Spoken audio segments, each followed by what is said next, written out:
Welcome to today's video. I'm the Hooded Lid and I have another foundation to look at for you today.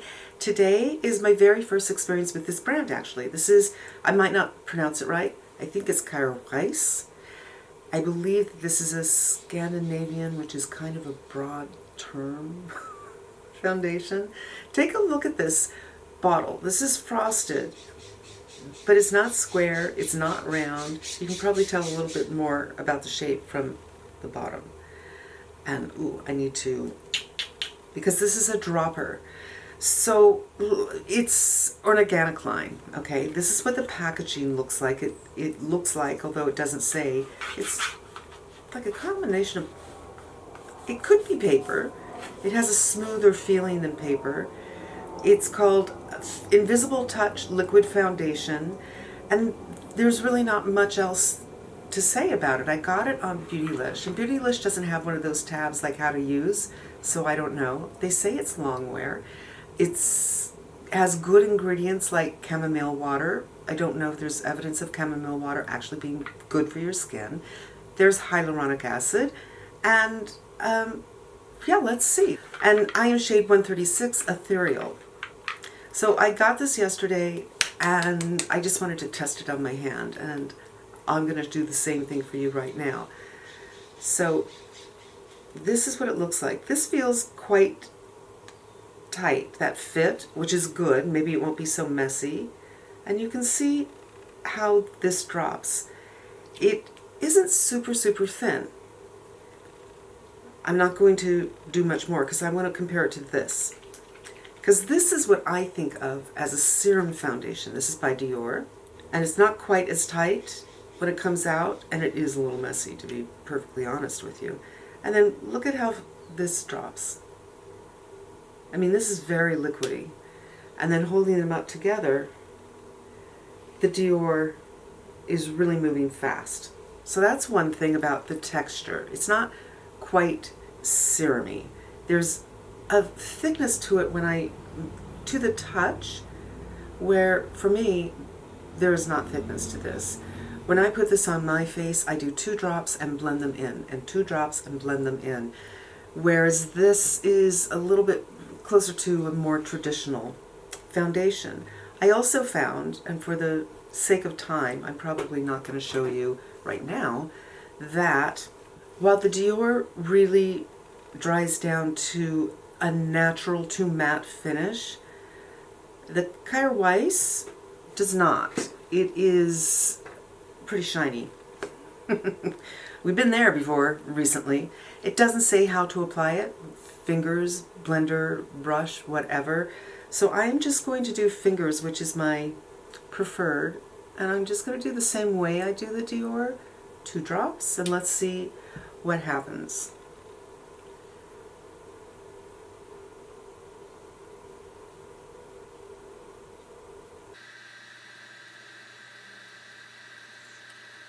Okay, looks nice.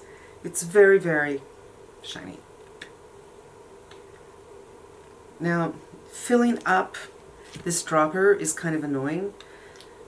So I just shot out the air and then open it up and hope that I'm going to get some. 2 drops. They say that your coverage on this can be light to medium. Use a little for light, and then you can build it. So they say the same thing everybody says, it's buildable. This matches really well this area right here of my skin, which is the lightest and most damaged area. And I did get a Morpheus 8 a week ago, so my skin has a lot more color to it than normally. I got it from, I mean, he did this area around the lips and about from here down and through my neck. So just FYI, if it's noticeable, that's what's going on.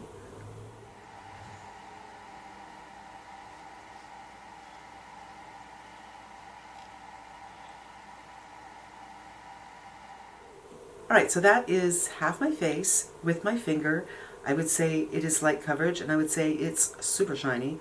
So notice this shine here, and then on this side, well, actually, oh no, I did the whole forehead. Stop. Oh my God. Let's just try the other side, 2 drops with Beauty Blender. I usually don't apply with a Beauty Blender. If anything, I go in with my fingers and then I just finish with the Beauty Blender. You know, because it's called a Beauty Blender, not a Beauty Applicator. Sorry about that.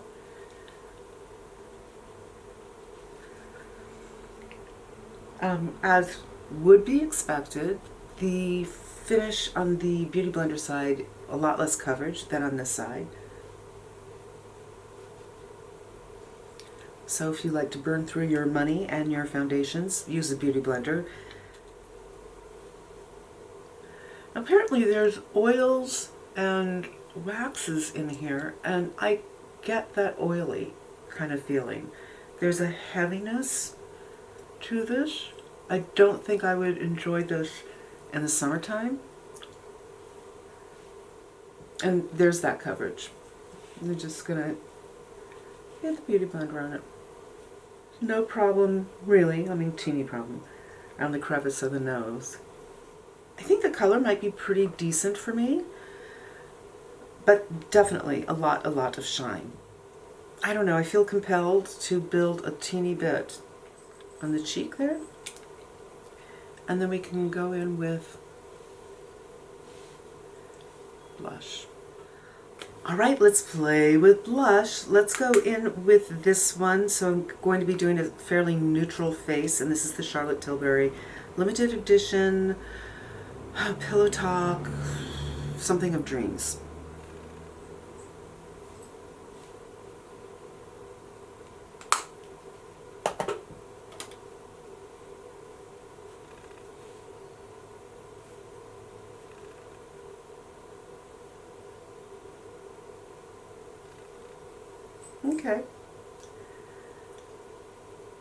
Okay, the foundation was not lifted off, so that's a good thing.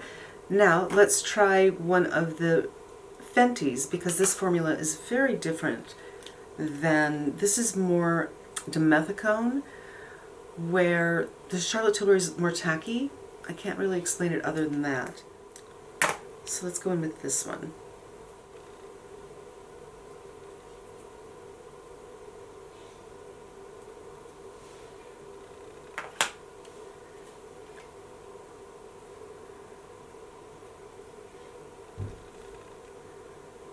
It's possible that that one lifted a little bit of the foundation. It's possible.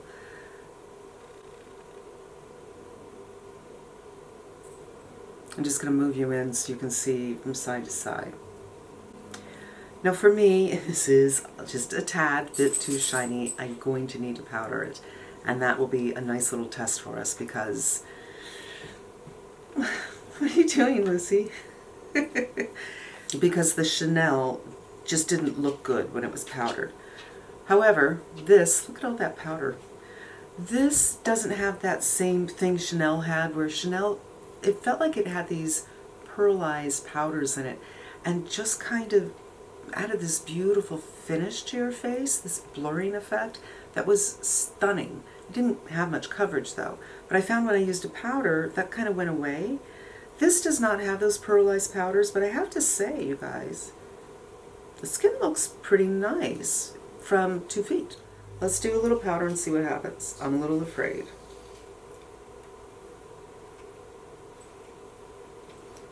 This foundation does have a wetness about it, and I have a feeling it's going to be one of those things where your brush gets a little bit mangled.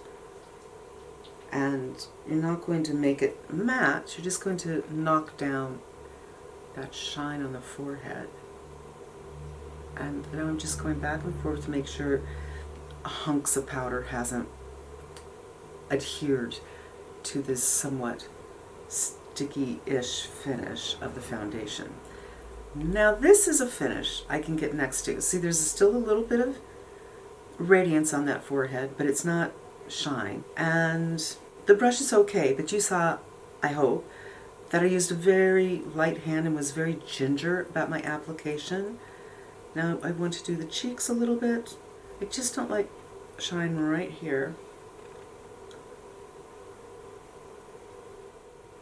On this side of the face, I feel like the pores look really nice. I'm just going to try to fill up the pores a little bit more on this side. So right here, mattified, right here, shiny. It's like, this is why I don't use highlighter. So next, I guess we need to do the test of using a powder, I'm scared, blush on the wet face. I think I'm going to powder here. So we will do it on this side of the face, powdered, on the other side of the face, unpowdered. If I said face, I meant face. I've turned out to really love this Patrick Ta blush color. I initially thought, what's the point of that? It looks like a bronzer, but there's enough pink in it to look like a blush. And it's so neutral.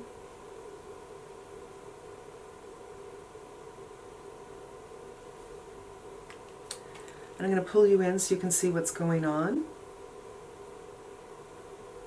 Now I'm going to see what's going on. Very nice. There's no skipping, bunching, streaking. Now I'm going to do the same thing on this side, which is not powdered, and that will be the test.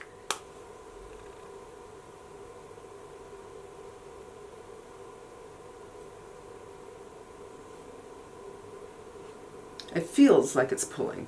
Now, I'll tell you what, I cannot tell if it's pulled because I do think that when I use the Fenty, which is a dimethicone base blush, it pulled off a little bit of my foundation, and I am still seeing some darkness here, but I think that's from that situation. Either way you look at it, I don't like it as much on this side. Wow, it's starting to get hot, you guys. I'm going to have to wrap up this portion.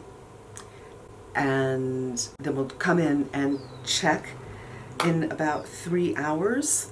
You know, the days are getting shorter. I can see the difference in the light already, so I can't come back as late. But it's still hot, and I don't want to start sweating while I'm presenting this to you. I will say this. Let me just get a beauty blender and try to help this out. I don't know if you guys can tell, and I don't know if this is because I can feel moisture coming out of my skin, but there's more radiance back on the forehead, but it's not as sharp. Before that radiance, you could see the outline, like the edges were quite hard of the shine, and the shine is here, but it's not as hard edged, if that makes sense. But yes, I do want to go into the other room before I start to completely sweat, and we'll be back in about 3 hours and see what's going on. All right, you guys, it's about 2 hours later, and this is probably the best light I'm going to get for the rest of the day, so I wanted to come back and show you what's going on. First of all, if you are new here, welcome. I hope this is helpful to you, and I hope you consider sticking around. But most importantly, I consider, to me, nothing can have a natural look on it, about it, if it isn't a good tone. It's just, that's the thing that just triggers people to read, oh, you're wearing foundation, if you're wearing the wrong color. I feel like this color isn't too bad. So that's a step in the right direction. Second of all, I looked in my 13X mirror and there are no polka dots. There's no gathering here. There's not even gathering in my 11s or on my forehead or around here. I have a couple of lines developing. So it's really doing its job in the last couple of hours. I will say that the shine has come back to my cheeks, and while the radiance came back to my forehead, and I noticed that right away and mentioned it earlier, it's not as shiny. And in the 13X, the skin looks really, really smooth and pretty. I just prefer not to have shine on my cheeks, so I'm going to put a little more powder on, if I can find it. There it is. And then I want to read you a little bit about these ingredients. I'm also, while I'm doing the powder, I do think that when I used the Fenty, it lifted off a little bit of foundation. And I think that's because the Fenty feels very dimethicone-y. I feel there is dimethicone in that. And like attracts like. If you have 2 dimethicone products, you're going to be fine. But if you have one that is primarily oil and another that is dimethicone, you could have a problem. All right, now you have to move in a little bit, and I'm going to go to Beautylish. I mean, I am blind, so I will do my best, but even with my glasses on, it's hard to see. So we have chamomile flower water. That's the first ingredient. Something I can't say, something else I can't say, coconut alkalines, almond oil, rosehip oil, mica, mica's a good thing, olive fruit oil, jojoba esters, cocoa something, sunflower seed wax, sunflower seed oil, a root extract I can't pronounce. So in other words, there are no dimethicones in here. It is natural. I mean, there are things in here I can't say, which makes me think they're probably not natural, but I could be wrong. And I think because of its texture, you might have problems with a couple of things, but I can't say specifically what. So it's really up to investigating on your own. This is my favorite contour, my favorite this, my favorite that. It's like, that's a no. In fact, let's try something. Let's do a little contour that I got recently.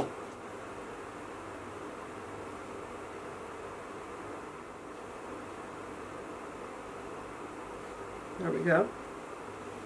The thing is, with contour, you can't tell, oh, it's taken off my foundation because it's contour. It's going to leave some darkness.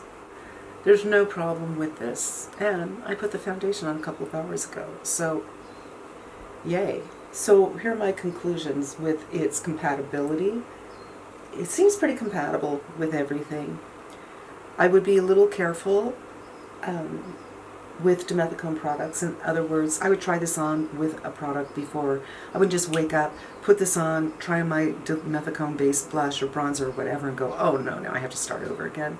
I would just kind of, play that before it mattered. But I think it's really pretty. Even my rub off around my nose where I wear the glasses isn't that bad. And I found that the Chanel didn't adhere to the skin all that well. This one does. So I'm not going to give this a 4-day test or 2-day test. I'm just doing a 1-day test, and really it's just a couple of hours because I got a late start today, but generally something's going to fall apart on me. I will know in a couple of hours, and it seems to be doing pretty nicely. And I guess that's it, you guys. It's nice. I just don't know if it's nice enough for me to keep. It feels comfortable. It doesn't feel drying. I would not say that it feels super lightweight, and that's it. I hope this was helpful to you, and I hope you come back again. Until we meet again, be safe and smart, and I'm wishing you good health.